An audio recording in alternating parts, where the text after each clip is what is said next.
o así le pusieron a esta doncella, ella hablaba en náhuatl.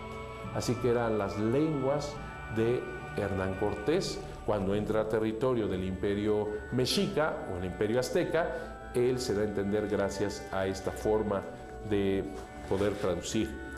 Cuando llega a Veracruz, ustedes saben, me voy un poco más rápido en esto, cuando llega a Veracruz, él hace ahí una villa y manda lo que habían recogido de oro hacia el rey. En ese entonces en España estaba un jovencito, porque recordemos que Carlos I de España tendría 19 años y también al mismo tiempo era Carlos V de Alemania, es el mismo personaje. Y entonces para poder, digamos, justificar su población y por lo tanto después la conquista necesitaba la aprobación directamente del rey, porque él venía de Diego Velázquez de Cuba y había tenido problemas con él. En el último momento, incluso Diego Velázquez había querido tomarlo preso y que no dirigiera, no encabezara esta tercera expedición. No lo logra. Y obviamente Hernán Cortés lo sabía y quiere pasarlo. Entonces quiere la aprobación del rey. Siendo así, él se interna al territorio mexicano hasta donde está la Ciudad de México. Después de muchas vicisitudes, después de muchas cosas que realmente son increíbles de toda esta historia, de cómo camina Hernán Cortés por estos territorios hacia la gran ciudad, hacia el gran imperio, hacia la cabeza del gran imperio, cómo Moctezuma estaba verdaderamente aterrado porque él tenía claridad en esa profecía de que venía Quetzalcóatl a recoger, a dar asentamiento, su trono, su reino, lo tenía él que volver a tomar Quetzalcóatl. Entonces estaba aterrado Moctezuma porque tenía que dejar su territorio y todo el imperio en manos de este Dios que venía ya a reclamar su reino. Cómo había él combatido a lo indígena, es decir, con hechiceros, con adivinos, con brujos, mandaba a todos estos, se hacían sacrificios humanos para detener a los españoles que para ellos eran estos dioses. Fue una cosa realmente interesantísima como Hernán Cortés también capta que son estas desavenencias de estas tribus en contra precisamente de los mexicas, especialmente los tlaxcaltecas, porque los tlaxcaltecas nunca fueron del imperio mexica, pero los usaban o se usaban para las guerras floridas. Va a ser necesario hablar obviamente de lo que significaba la guerra florida, ya dije de esos sacrificios humanos. Para los indígenas lo importante no era matar en guerra, sino tomar prisioneros y sacrificar precisamente a esos prisioneros para que con esos corazones y esa sangre fueran alimentados los dioses. Y por lo tanto, el dios Sol tuviera esa energía y esa fuerza para combatir la luna y las estrellas y entonces hacerse el día. Y la luna y las estrellas tener también esa fuerza para combatir el sol y ser la noche. Y entonces comenzar este ciclo que al final de cuentas será la sobrevivencia de los seres humanos.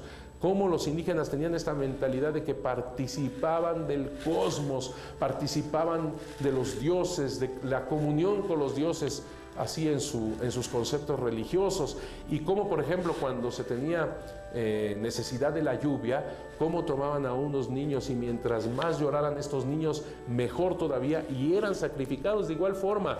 Les cortaban el pechito, les sacaban el corazón y la sangre, lo ponían a sus dioses y entonces vendrían los aguaceros y los grandes temporales.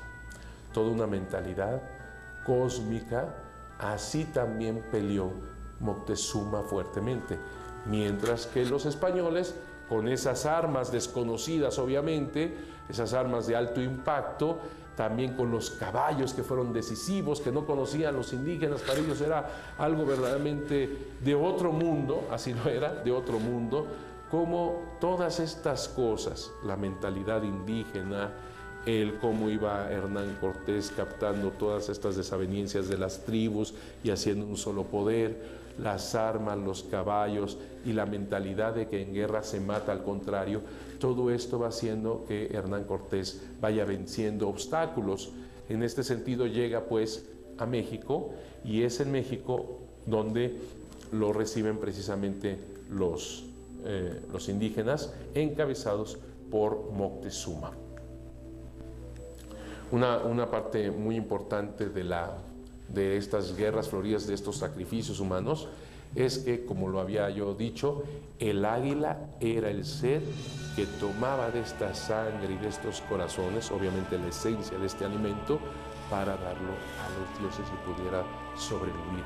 Eran tan fuertes estos sacrificios humanos que para la consagración de su templo mayor habían hecho grandes festejos. Se iniciaba con la muerte precisamente de una víctima que tenía que ser el sacerdote emperador, Ahuizot, por ejemplo, el que tenía primero que sacar este corazón y esta sangre.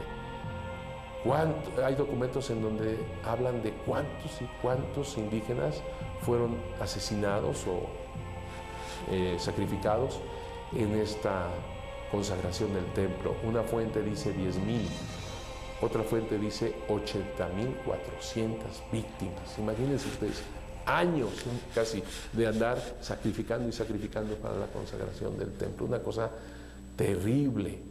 Y hay que tomar en cuenta también otra cosa. Ahuizot, por ejemplo, que inició esto, era un adolescente cuando él hizo su sacrificio, el sacrificio humano. Entonces era algo tremendamente fuerte para los indígenas. Hernán Cortés llega pues, y como digo, es recibido por Moctezuma. Él ya se da vencido en Guerra Florida. Casi, digamos, recibe a su padre, porque era la mentalidad indígena, y él se convierte como en su hijo. Era una mentalidad indígena del sacrificio humano. Hernán Cortés capta cómo es toda la Ciudad de México, donde están los caminos, eran 3 calzadas grandes, los lagos, quedan asombrados de la ciudad, nunca habían visto una ciudad tan grande. Fíjense, en España, en aquel entonces la ciudad más grande era Sevilla y no tendría más de 45,000 habitantes. La Ciudad de México es una ciudad de 250,000 habitantes, por lo menos, lleno de canales, canoas llevando la fruta, los alimentos, las flores, en fin, miles y miles de personas encontrándose con todos estos españoles extrañísimos para ellos contemplando las pirámides, contemplando los ídolos que se escandalizaban, por supuesto, de todo esto. En fin, una cosa que dejó pasmados a los españoles, y todas sus narraciones hablan de esta cosa que es un sueño, ¿verdad? La Ciudad de México.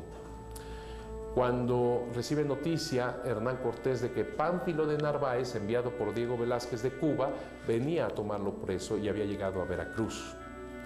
Esto hace que Hernán Cortés vaya precisamente a Veracruz a ver cómo está esta situación con Pánfilo de Narváez y cómo se libra, y fue una de sus grandes equivocaciones, deja en México como cabeza de los españoles que estaban ahí a Pedro de Alvarado.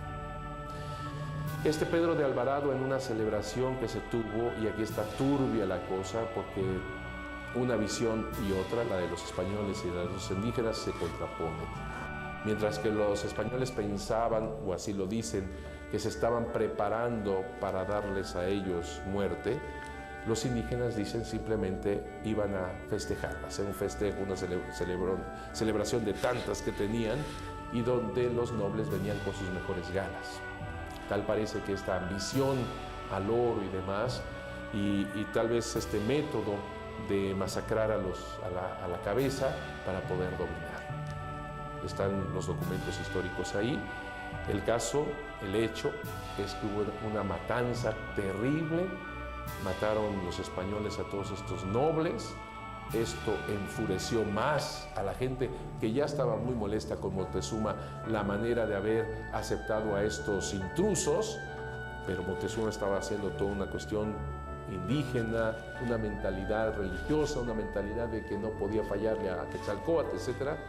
El caso es que en la fortaleza, o más bien en la casa donde habían sido recibidos, se convirtió en una fortaleza y ahí estaban los españoles. Mientras allá, en Veracruz, Hernán Cortés tiene a bien hacer una batalla, una guerra con Pánfilo de Narváez, la cual gana, y trata de convencer a estos españoles para que lo acompañen también al interno y luchen juntos en la Ciudad de México.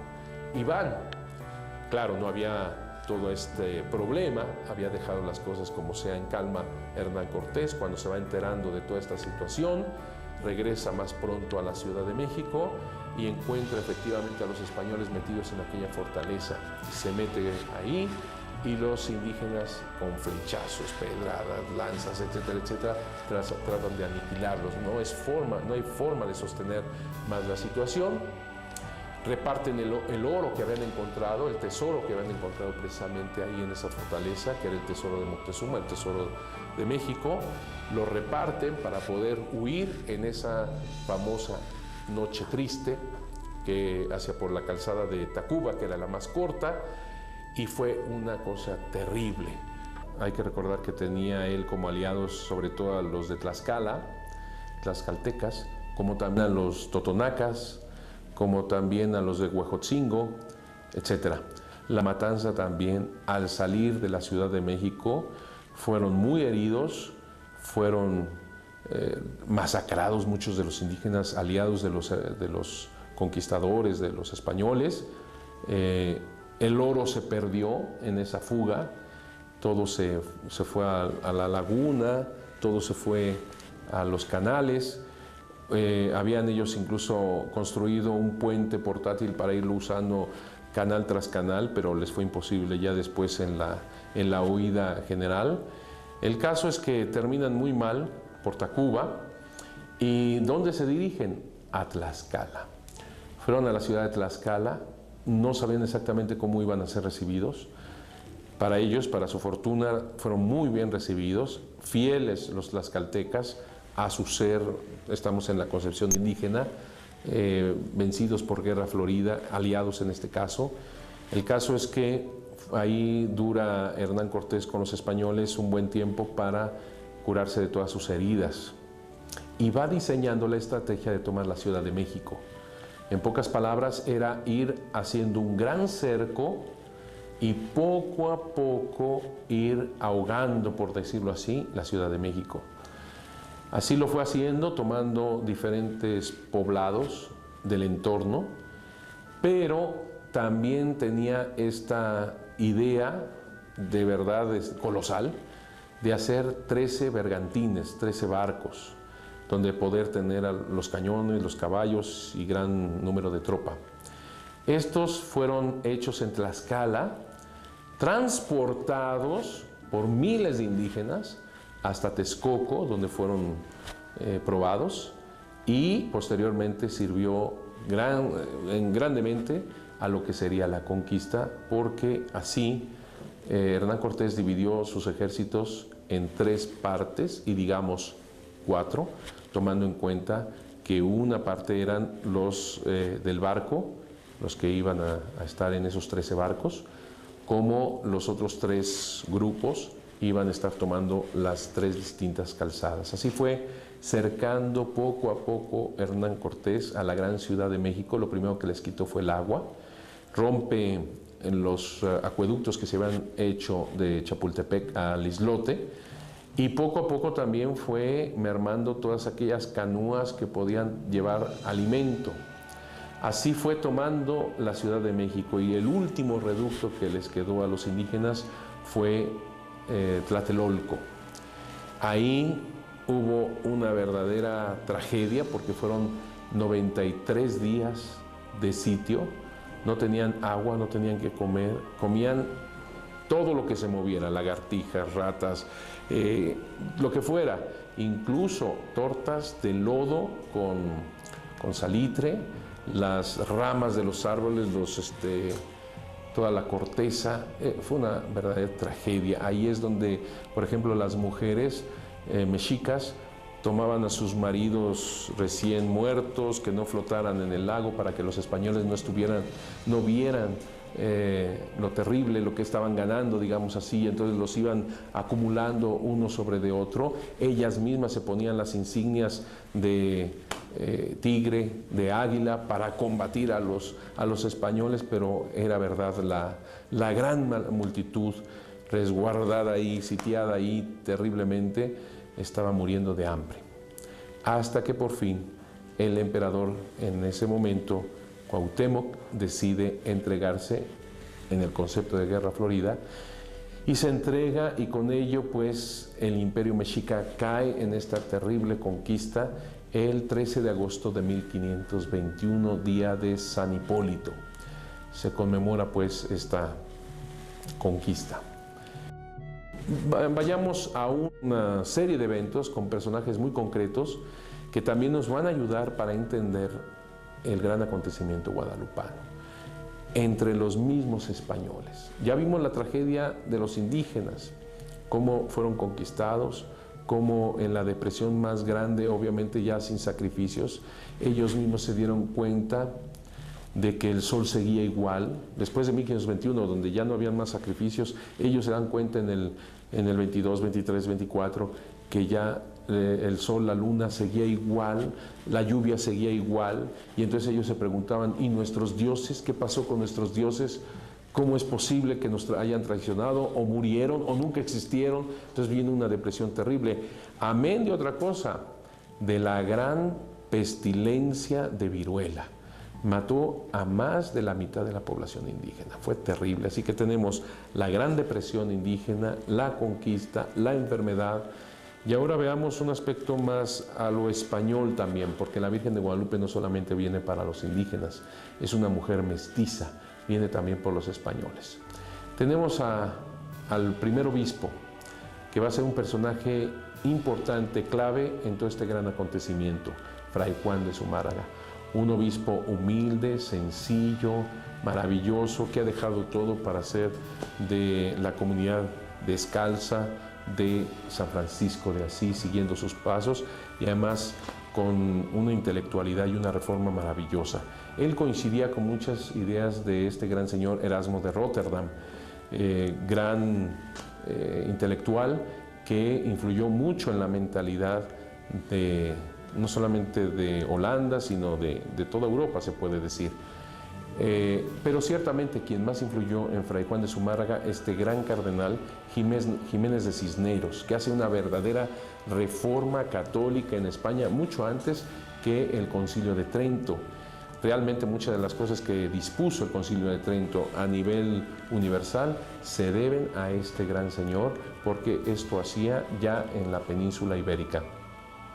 También Carlos V lo nombra protector de indios, que era un puesto civil. Y obviamente Fray Juan de Zumárraga estaba totalmente en contra de toda la reforma protestante que, como ya decíamos, se inició con Martín Lutero en 1517. Así tenemos, por ejemplo, a Zwinglio, a Enrique VIII, a Calvino, que van siguiendo los pasos de este Lutero. Él está en contra totalmente de Lutero y de la reforma protestante. El obispo, junto con los pocos franciscanos, dominicos y alguno que otro diocesano, eran poquísimos misioneros, poquísimos, apenas un puñadito de unos 30 misioneros en total, que tenían el gran reto de la misión, impulsados por el Evangelio, especialmente Mateo, donde habla de hagan, cuando Cristo se aparece a los discípulos, hagan bautizos por todo, bauticen a la gente en todas las naciones, hagan esta comunidad que se llama iglesia y bauticen a todas las gentes en el nombre del Padre, del Hijo y del Espíritu Santo. Ellos tenían muy en consideración esto, además de que en esa época una persona militar muy fácilmente era religioso, o al revés, una persona religiosa muy fácilmente se convertía en militar. Eran épocas aquellas. Pues era un puñadito de apenas unos 30 misioneros que tenían el enorme reto ante tremendos territorios, diversidad de climas, muchas tribus, diversidad de culturas, diversidad de idiomas y de lenguas de todas estas tribus. Más o menos serían unos 20 idiomas, 50 dialectos, imagínense, aunque dominaba efectivamente el náhuatl, pero tenía que en cada región tener un idioma, dialectos. Era un reto impresionante. Lo dijimos, 250 habitantes en la Ciudad de México. En todo el imperio habrían alrededor de unos 23 millones de habitantes. Hay que tener cuidado obviamente con las cifras en aquel entonces, pero más o menos serían este número de habitantes. ¿Cómo evangelizar? ¿Cómo hacerlo? Viene un momento decisivo y dramático en 1529-1530. Recordemos que Fray Juan de Zumárraga fue nombrado por Carlos V en 1527, pero llega a México hasta 1528. Así que estamos en el momento un poquito antes de la aparición, un momento verdaderamente dramático. Les recuerdo que la aparición es en 1531. ¿Cómo evangelizar este puñadito de personas, de misioneros, a una comunidad indígena dramáticamente conquistada? ¿Cómo evangelizar a una comunidad indígena donde la viruela ha matado la mitad de la población? ¿Cómo evangelizar cuando han tenido lo terrible de constatar que sus dioses murieron, desaparecieron, que igual la luna, las estrellas, el sol, el ciclo de la vida continuaba aún sin sacrificios humanos, que era lo central para ellos? ¿Cómo poderlo hacer cuando los misioneros paternalmente, y obviamente no entendían si hubiera algo bueno esencialmente en la cuestión religiosa indígena? Al contrario, decían, esto es de Satanás, esto es del diablo. ¿Cómo poder evangelizar a una población que capta que los misioneros, que si bien los aman tanto, les están duro y duro diciendo que todo aquello que sus antepasados creyeron era del demonio, y por lo tanto también ellos estaban, sus antepasados, sus abuelos, sus familiares estaban con el demonio, con Satanás en el infierno? ¿Cómo poder evangelizar cuando para los indígenas en su mentalidad todo lo nuevo era mentira? Por lo tanto, ¿cómo evangelizar diciendo, les traigo la buena nueva, la buena noticia, Cristo nuestro Señor? ¿Cómo hacerle cuando para los indígenas todo lo nuevo era mentira? Porque para los indígenas la verdad era lo que estaba bien enraizado, flor y canto. Lo que estaba bien enraizado es que tenía un buen tallo, una hermosa flor y prometía fruto. Eso era la verdad. Por lo tanto, hablarles de algo nuevo era signo de mentira. Pero contemplemos un poco el área española. ¿Cómo estaban? Voy a manifestar aquí especialmente dos ejemplos de algo que vivió directamente Fray Juan de Zumárraga. En esa disposición que él tenía a la misión, se vio bloqueada, destruida en mucho, por los primeros gobernantes a nivel civil, la primera audiencia que era encabezada por Nuño de Guzmán. Los dominicos y los diocesanos no estaban muy a favor de Fray Juan de Zumárraga franciscano. Se habían unido estos incluso con Nuño de Guzmán. Nuño de Guzmán era un hombre terrible, espantosamente terrible. Era el que erraba, esclavizaba, ya lo hacía como gobernante del Pánuco. Era un personaje, es un personaje verdaderamente siniestro, Nuño de Guzmán. Tan es así que el mismo Fray Juan de Zumárraga lo describe al rey en 1529 diciendo, diablo infernal de codicia. ¿Cómo hacer para evangelizar teniendo todas estas dificultades al interno de la iglesia y con aquellos que sustentaban el gobierno civil? Y voy a dar estos dos ejemplos. Un ejemplo indígena. Los indígenas de Huejotzingo, hay que recordar que eran aliados de los españoles, por lo tanto, ellos eran triunfadores con los españoles. Sin embargo, Nuño de Guzmán, como no aceptaba a Hernán Cortés y quería quitarlo de este planeta y borrar su memoria, pues lógicamente todos aquellos que vencieron al imperio mexica fueron terriblemente tratados por Nuño de Guzmán, entre ellos los huejotzingas. Los huejotzingas van a quejarse con Fray Juan de Zumárraga de esta tragedia, de todo lo que les está oprimiendo Nuño de Guzmán, él como protector de indios, y entonces lo que hace Fray Juan de Zumárraga es vayan al monasterio, vayan al convento de los franciscanos, métanse ahí, porque vamos a organizarnos para ver cómo les ayudamos, pero por lo pronto vayan allá. ¿Quién iba a decir que nada menos que Nuño de Guzmán declara pena de muerte a todo indígena que se acerque al obispo. ¿Sí? Un hombre como Nuño de Guzmán, católico, que dice pena de muerte a todo indígena que se acerque al obispo. ¿Cómo poder evangelizar? Fray Juan de Zumárraga se reúne con los franciscanos para ver cómo poder ayudar en toda esta catástrofe.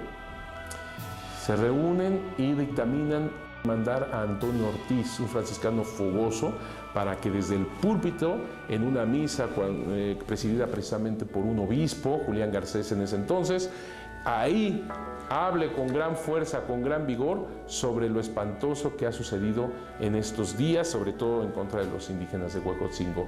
Así lo hacen, se reúnen, va Antonio Ortiz, va a esa misa, se sube al púlpito y habla con gran fuerza en contra de la primera audiencia, que estaban ahí precisamente en esta misa. Delgadillo, uno de la primera audiencia, se levanta y grita: o hablas de otra cosa o te callas.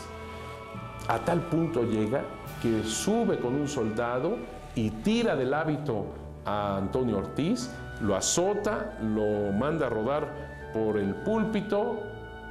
¿Cómo poder evangelizar a un pueblo indígena cuando tienen un testimonio semejante en una misa presidida por un obispo? Terrible. Otro ejemplo es con los españoles, precisamente los amigos y familiares, sirvientes cercanos a Hernán Cortés. Toman prisionero la primera audiencia. Nuño de Guzmán se va hacia Guadalajara, de hecho él funda la ciudad de Guadalajara cuando escucha que Hernán Cortés viene para México, y entonces queda el otro grupo de la primera audiencia, encabezados en este momento por Delgadillo, y es él quien manda encarcelar a Cristóbal Angulo y García Llerena, que eran amigo y sirviente de Hernán Cortés. A uno lo manda mutilar poco a poco y a otro despellejar vivo. En ese tormento él quería que todo el mundo supiera quién era el que gobernaba la Ciudad de México. Fray Juan de Zumárraga no se quedó con los brazos cruzados, se organizó con los franciscanos, con todo sacerdote, que hicieran una procesión hacia la cárcel para liberar a estos dos pobres. Hacen todo esto, se encuentran con la oposición ahí en la prisión, en la entrada, son golpeados los frailes, entre ellos nada menos que el obispo, y todavía más, Delgadillo con una lanza la tira para asesinar a Fray Juan de Zumárraga. Sí, un español católico tratando de asesinar al obispo. ¿Cómo poder evangelizar en esos momentos?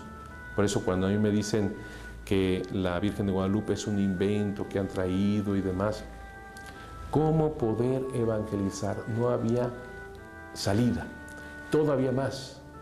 Fray Juan de Zumárraga, ante todos estos eventos, excomulga a los miembros de la primera audiencia y lanza el entredicho a la Ciudad de México. Les dice a todos sus sacerdotes de la Ciudad de México: consuman el Santísimo, desnuden los altares, nos largamos de esta ciudad, que esta ciudad se quede sin Dios. Y todos se van a Texcoco, dejando abandonada la Ciudad de México. Mientras tanto, en Europa, en esos mismos años, está la Confesión de Habsburgo en 1530, preparada por Melanchthon. Es firmada por los príncipes protestantes en contra de Carlos V y de sus aliados católicos. Las cosas no estaban nada bien en Europa. Ulrich Zwinglio precisamente inicia la Reforma Protestante en Suiza, y posteriormente John Calvino inicia la Reforma Protestante en Francia.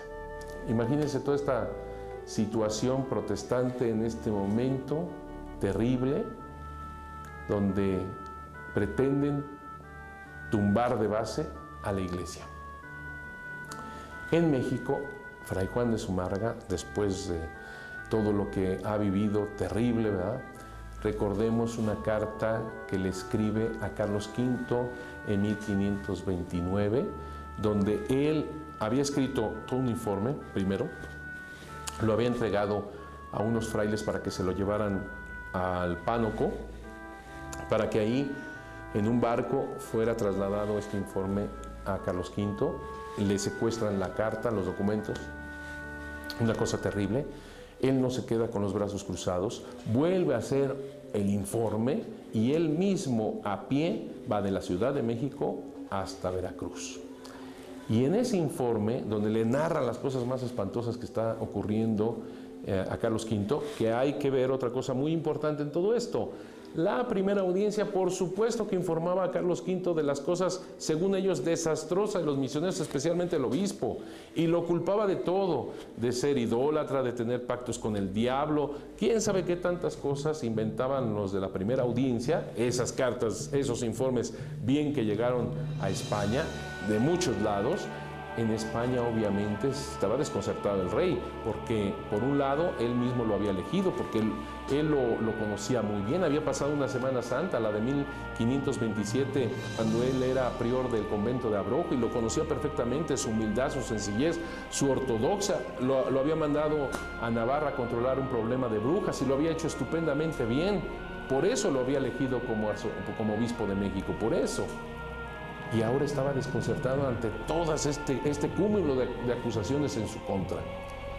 Bueno, Fray Juan de Zumárraga llega él mismo, como digo, a Veracruz, se encuentra con un paisano vasco, ponen el informe dentro de una torta de cera para que el agua no le hiciera mal al informe, no estuviera deteriorado. Lo mete todo eso en un barril, lo ponen lleno de brea y con una cuerda lo sostienen en alta mar al barco. De esa manera burla a todos estos inspectores de la primera audiencia, que obviamente trataban de quitar todo esto, que no llegara ningún informe de parte de los misioneros a España. Así llega este informe en donde le da razón de todo lo que está aconteciendo. Y en ese informe hay una frase, ya al final del informe, de la carta, que dice Fray Juan de Zumárraga, y que ahora entendemos por qué se aparece la Virgen de Guadalupe. Dice así: si Dios no provee con remedio de su mano, está la tierra en punto de perderse totalmente. Así dice Fray Juan de Zumárraga. Si Dios no interviene, está la tierra que se pierde. ¿Y cómo no? Indígenas conquistados, indígenas muertos en la enfermedad, indígenas en la depresión más fuerte y más tremenda de ver que todo lo que ellos creían no había servido para nada, indígenas que se pensaba que todo lo que ellos creían era de Satanás, españoles que se mataban unos a otros, españoles que impedían no solamente la evangelización, sino que a todo indígena que se acercara al obispo merecía pena de muerte, españoles que intentaron asesinar al obispo, españoles que recibían para esto también la excomunión. ¿Cómo no clamar como lo hace Fray Juan de Zumárraga? Si Dios no interviene de su mano, está la tierra que se pierde. Y lo vamos a ver. Ante todo este contexto histórico, ahora entendemos por qué Dios interviene a través de su Madre Santísima de Guadalupe en aquel 9 de diciembre de 1531. Y digo 9 de diciembre porque fue su primera aparición ese sábado 9 de diciembre de 1531. Si bien nosotros sabemos que festejamos a la Virgen de Guadalupe el 12 de diciembre, ya que fue una serie de apariciones hasta ese día, 12 de diciembre, cuando incluso se plasma en la tilma de Juan Diego. Pero su primera aparición es precisamente el 9 de diciembre, en el Tepeyac, a un indígena humilde, sencillo, Juan Diego Cuauhtlatoatzin. Todo lo que vamos a ver a continuación van a entender ahora más claramente por todos los acontecimientos que se han suscitado y que hemos dado cuenta.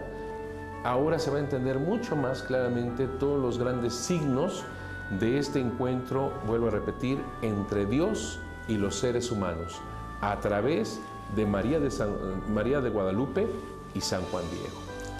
Juan Diego Cuauhtlatoatzin era un indígena viudo, macehual, era un hombre común y corriente, lo que quiere decir macehual, un hombre sencillo, de 50 años de edad en aquel entonces, ya viudo. María Lucía había muerto en 1529, y ese sábado 9 de diciembre iba caminando de Tulpetlac hasta Tlatelolco para recibir la catequesis y celebrar la Santa Misa. Y por fuerza tenía que pasar por el Tepeyac, tenía que rodearlo de la parte poniente para tomar lo que actualmente es la calzada de los Misterios. Era la única calzada que llegaba hasta el islote, primero en Tlatelolco, rodeado pues de lagos. Así que el Tepeyac le llamaban así, que significa Cerro Punta o Cerro Nariz, porque efectivamente es el último cerro de esa parte antes de tomar esa calzada para Tlatelolco. Pues bien, Juan Diego venía por ahí, cuando ve todo el cerro que se transforma, como todas las piedras están tomando, que son como de jade, de turquesa, como los pájaros cantan, como el cerro mismo canta, como los rayos del sol parecían como de oro, toda una transformación, y ahí en todo ese canto y en esa visión escucha su nombre de una voz dulce, delicada, lo llamaban desde lo alto del cerro Juanito, Juan Dieguito. Él sube muy contento al cerro y encuentra ya a una doncella que describe maravillosamente el Nican Mopogua. Por eso en toda esta transformación del cerro, la primera expresión de Juan Diego, que es muy importante, es ¿dónde estoy? ¿Dónde me veo? ¿Acaso allí donde dejaron dicho los antiguos, nuestros antepasados, nuestros abuelos, en la tierra de las flores, en la tierra del maíz, de nuestra carne, de nuestro sustento, acaso en la tierra celestial? Fíjense cómo desde el primer momento María de Guadalupe, en su encuentro con Juan Diego, es un encuentro inculturado. Mientras que los franciscanos, obviamente, misioneros maravillosos, santos varones, pero que no captaban lo bueno que pudiera tener la religión indígena, para nada, simplemente era de Satanás, la Virgen de Guadalupe, purificando todo aquello, sí toma lo esencial de la religión, en el sentido de que está hablando Juan Diego, ¿en dónde estoy? ¿En dónde me veo? ¿Acaso allá donde dejaron dicho los antiguos, nuestros antepasados, nuestros abuelos? Es decir, está recordando el cielo de sus antepasados. Lo que para los franciscanos era del demonio, la Virgen de Guadalupe lo hace encuentro. En otras palabras, el cielo de tus antepasados es el cielo de mi propio Hijo, es el verdadero cielo, del verdadero Dios. Y encuentra a esta doncella, pues, que lo ha llamado Juan Diego, Juan Dieguito. Y es ahí